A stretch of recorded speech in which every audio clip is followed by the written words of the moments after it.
It's All-Star Week. We continue to roll with no Red Sox baseball until Friday, but still, we always have Red Sox Now. Welcome to the program. On this Wednesday, I'm your host, Mike Antonellis, all presented by FanArch. I thank you for watching, and just those subscriptions just keep going up. All credit to you, all of you guys and gals. Appreciate it. So we have a lot more viewers than subscribers, so you know what to do. It helps us if you subscribe to the channel and send your comments. We'll read them every day. The big thumbs up, and we'll continue to grow. Thank you so much. And it has been a quiet week. I mean, we've had the Derby and the Futures game, which was Saturday, the All-Star game, which we'll talk about in just a minute. We'll get to some rumors. We'll talk about the haves, and we'll get to your comments at the end of the show. But I can't thank all of you enough. I have a great time with the comments, too, for the rest of the day. I try to respond to all of them. So if I don't get to them immediately, I will, and I really do from the bottom of my heart appreciate it. Representing the PawSox, I want to tell people a quick story. I worked for them in 2020. As you know, we had no minor league season. I was in Portland. I started minor league baseball in 1997, got to Portland in 2005. February 2020, on Valentine's Day, Bill Wanless, who is the president, one of the presidents of the team, called me, and I've known Bill forever, to come work for the PawSox, and I was excited. February. That was the official. And then when I was moving here to Mass, putting my stuff, the movers were putting my stuff in my apartment. I'm on Twitter, and the world, that's when it shut down. So I did not get to be the final voice of the PawSox, but we worked in the stadium that year. We hosted, we did dining on the Diamond. We put, we were waiters in the field, and I called those taxi squad games as well. You can actually hear me in the Red Sox documentary on Netflix calling a Duran home run at McCoy Stadium with nobody in there, and then I went to Worcester at the end. So I got that during the pandemic, this hat. So this hat has a story, right? All hats have a story. So what did you think of the All-Star game? This is going to be an old man right away. I don't like the fact it started so late. I don't, and I 8:25. All right, now, sports in their game times. You have all these people that will overanalyze, and I get it for TV, and I get it for the West Coast, but okay, so it started at 5:25 on the West Coast. I don't know why it had to start. I mean, I turned the game on at 8, and, you know, I know they do that. It's going to start at 8, and then 25 more minutes, but I don't get an 8:25 start. And the swing off, you know, is at 11. I watched the rest of it this morning. But I don't get why they had to start. But again, that's, you know. I thought the game was great. I thought the coverage was great. The stuff with Hank Aaron was fantastic. It was great seeing these players. I liked the interviews. I thought Ken Rosenthal's interview with Jacob Mizorowski was horrible. I can't believe he asked him the question. Like, listen, it's an all-star game. It's an exhibition. And I don't think sideline reporters should be like, you know, trying to be Jim Gray down there. But he asked Mizorowski, like, you know, a lot of people were mad that you got in. You never, ever do that in that setting. I thought that was horrible to do that. Poor kid, man. Not his fault that he got picked to be in it. But there were so many more questions you could ask him. But that's the one thing I didn't like. Overall, all the interviews were great. I like Jack Wilson. Jacob's dad. I was with Jack Wilson in the minor leagues in 1999, and now he's a dad with a kid in the big leagues that's probably going to win Rookie of the Year. The pitcher and catcher mic'd up. The broadcasters talking to the pitchers in the mound. Oh, that was awesome stuff to hear Kershaw and Skubal talking to the broadcasters and just seeing those guys. I think it's great seeing these guys play against each other and how they match up. Like Ohtani reaching for that changeup against Skubal and getting a base hit off him, and Acuna getting an infield hit. Like, that shows you, see, that's where there's separation. Like Ohtani and Acuna, they have the exit velocity. They know that. But in that spot, even in an all-star game, they're just trying to make contact. That's why players like that are elite. Like, Ohtani is not trying to hit that ball 10 miles an hour. Acuna wasn't either. They know who they're facing, but I liked all the matchups. We saw Chapman get in. He looked great. And the swing off. What did you think of that? I've seen it in the minors. When I was in Portland, we hosted the Eastern League All-Star Game, and we had that. We had a home run derby. We were tied, and the fans loved it. I think for the fans, it was great. In an exhibition game, I'm all for them incorporating wacky stuff. The thing is, it started so late. I don't know how many people watched it, but Schwarber was the guy with the 3 homers and the swing off. And the American League, the National League wins it. And Schwarber, Kyle from Waltham, wins it. And maybe I'm getting older and softer in this regards, but I wouldn't care if Major League Baseball incorporated some other silly elements that the Bananas do in the All-Star Game. It's an exhibition. I think the guys take it somewhat serious.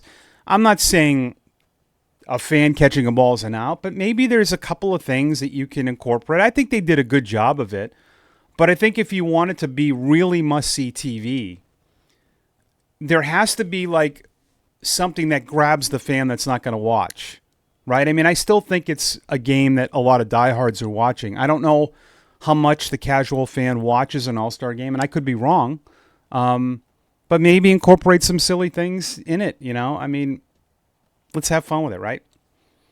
But Crochet didn't pitch. Bregman didn't play. But I thought overall, MLB, Atlanta, the host city, the thing with Hank Aaron, if you missed that, is really good. They did a really good job making it a show. The pregame concerts, and, it was good. And them wearing their original uniforms, I love. Okay, I'm getting this a lot. I hear it a lot. I heard it all day on sports radio about the last 2 second halves for the Red Sox. Okay? I get it. But here's where I just want to caution people on this.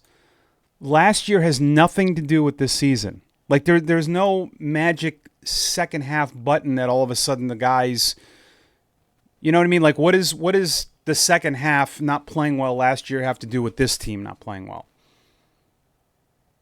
Like when Garrett Crochet goes out to throw and Bayo and Giolito and Chapman and all those guys, them being in the second half doesn't have anything to do with performance. Like I don't mind when people throw out those things, but I call it hocus pocus stuff.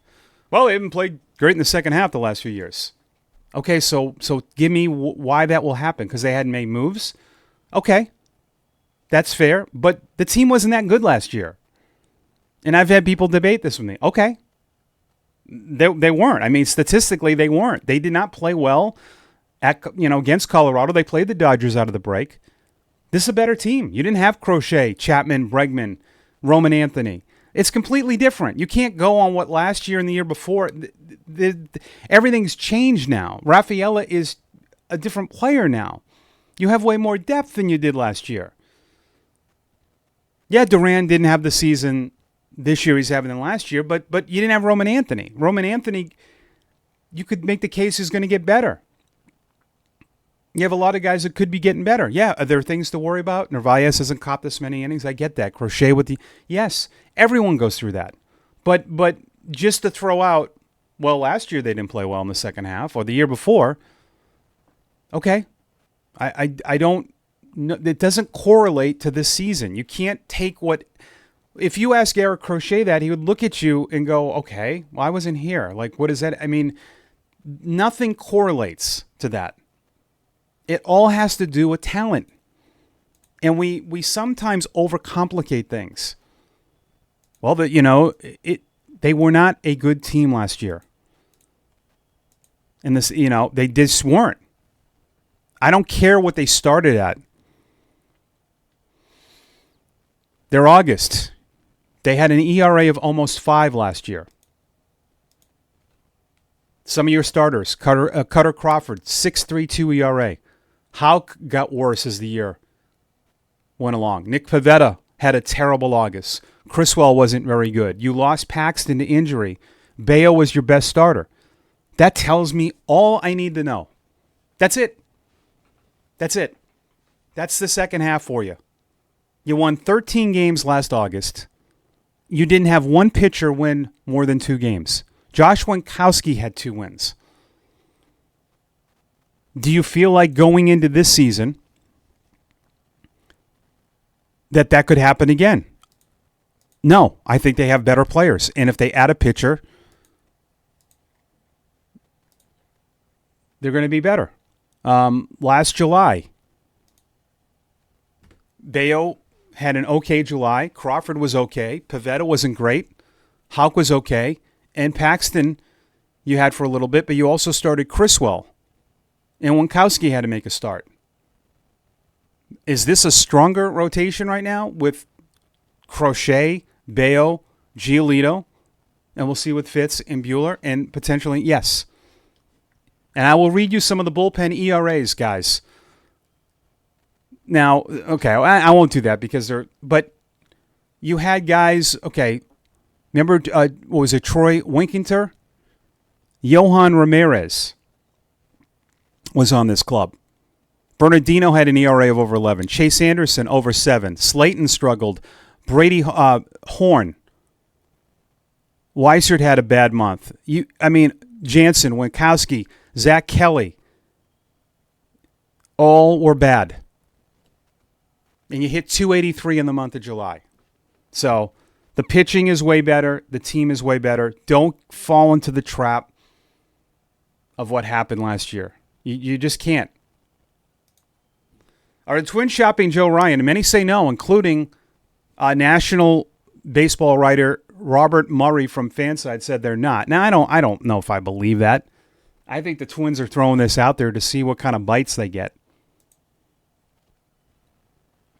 Now, Mark, who made a comment yesterday on the page, had a good idea. Seth Lugo, would the Royals be willing to do that? I don't know.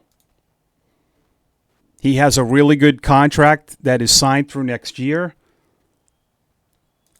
It's not much money. I don't think the Red Sox care about that, nor should we care about that. They're 4.5 out of a wild card. I would do that. I think it would cost you a lot, which we'll get to in just a minute. But yeah, I like that.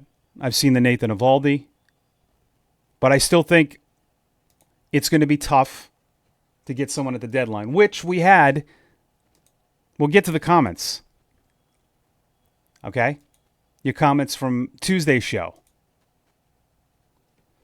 We'll start with at JHPAQ. And all of you are doing this. You're bringing up the Garrett Crochet deal for prospects. Yes, offseason. We're not talking about deadline trades. We're talking about deadline trades. And you can't take that trade and say that the Twins and White Sox are different organizations run by different people. I don't think what Chicago did was smart. You should have gotten a pitcher back. You can tell me, yeah, well, they got Teal and Montgomery, and yeah, that's great and all that. But you're talking about the top pitch, one of the top pitchers in the game. Now, I get he wasn't last year, and they limited his innings, and I think the Red Sox had a little bit of leverage there. Joe Ryan's a completely different beast as a deadline deal. So, JHPAQ, sorry, but we got Crochet for 4 good prospects. You don't think we can do the same with Ryan, a slightly lesser pitcher? No, because it's a deadline deal. I disagree, but if we can't do a fair deal, then keep looking. We should not be trading from the Major League roster. Okay, then you're not getting anybody.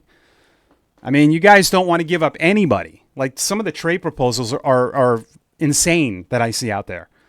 It's the guys that you don't want to get rid of that you're not putting in trade proposals. You can't do that. And Charlie Morton, that's a hard no. We already have one. Buehler. It's not the same pitcher at all. Not even not the same at all. Buehler's been bad for his last 38 starts. Charlie Morton is not. And you can't, not the same pitcher at all. But again, you want to look at, deadline deals. The Padres traded 5 minor league players. Now, I know they're not all probably good. For a reliever last year. Tanner Scott for 5 prospects. The number 2 prospect, the number 4, number 5, number 24 for a reliever. That's a deadline deal. The Dodgers got Jack Flaherty. Okay, they gave up the number 8, number 22 prospect. I can keep going. The Red Sox trading 4 prospects for Luis Garcia. Was that a good deal? These are the deadline deals last year. How about Baltimore getting Rodgers and giving up Kyle Stowers, who hit 3 home runs and had 5 hits against him the other day, and Colby Mayo. Deadline trades are Connor Norby. Now, again, they have extra position players, but some of those teams got robbed.